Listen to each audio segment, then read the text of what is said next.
satu unit kendaraan ambulans menggunakan rotator dan memberikan sirine. Ternyata kondisi di dalam bukan pasien yang dimuat.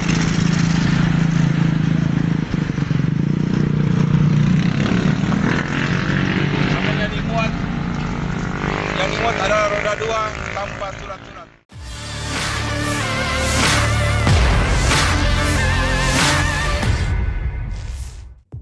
Media sosial dihebohkan dengan video laporan petugas di lapangan tentang ambulans yang berhasil diciduk.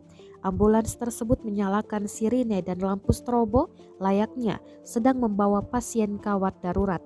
Rekamannya diunggah akun Instagram @makassarinfo pada Sabtu 26 Februari 2022.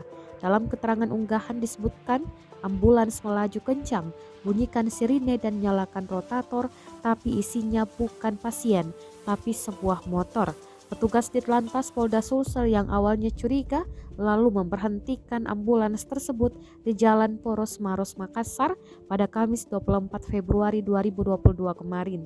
Saat ini kendaraan dan pengemudinya ditahan untuk pemeriksaan.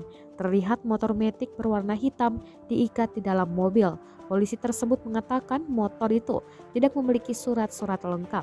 Rekamannya pun menuai berbagai komentar dari warganet.